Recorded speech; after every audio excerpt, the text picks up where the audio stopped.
មន្ត្រីធម្មពលឥណ្ឌាថាឥណ្ឌាមិនដែលត្រូវបានគេប្រាប់កុំឲ្យទិញប្រេងពីរុស្ស៊ីនោះទេ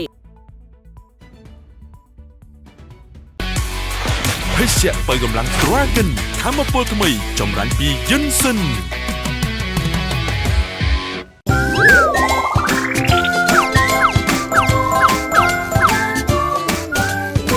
ម្សៅទឹកដោះគោ Star Pro Plus IQ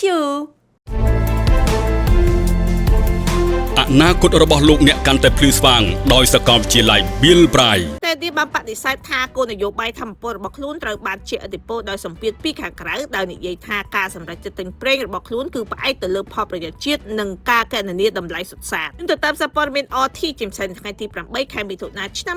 2026បានឲ្យដឹងថាកិច្ចព្រមព្រៀងអន្តរជាតិរបស់ប្រទេសឥណ្ឌាដែលធ្វើឡើងនៅកម្រិតខ្ពស់បំផុតបានអនុញ្ញាតឲ្យខ្លួនធ្វើពិពិធកម្មធម្មពលនិងកាត់បន្ថយហានិភ័យដែលបង្កឡើងដោយការរំខានទូទាំងពិភពលោកជាពិសេសចំនួននៅមជ្ឈមបូព៌ានេះបើយោងទៅតាមលោក Hipdip Zari Puri រដ្ឋមន្ត្រីប្រេងកាតនិងឧស្ម័នធម្មជាតិបានប្រាប់ CNN News 18លោក Puri បាននិយាយថាប្រទេសឥណ្ឌាមិនដែលត្រូវបានគេប្រាប់មិនឲ្យទិញប្រេងពីរុស្ស៊ីនោះទេរដ្ឋអាមេរិកនិងសហព័ន្ធរុស្ស៊ីបានដាក់សម្ពាធយ៉ាងសកម្មដល់ប្រទេសឥណ្ឌាឲ្យកាត់បន្ថយការទិញប្រេងពីរុស្ស៊ីរដ្ឋមន្ត្រីក្រសួងរដ្ឋាភិបាលសហរដ្ឋអាមេរិកលោក Scott Bassett បានចាប់ប្រកាន់ឥណ្ឌានិងចិនថាបានផ្ដល់ហិរញ្ញប្បទានដល់ការខិតខំប្រឹងប្រែងសង្គ្រាមរបស់រុស្ស៊ី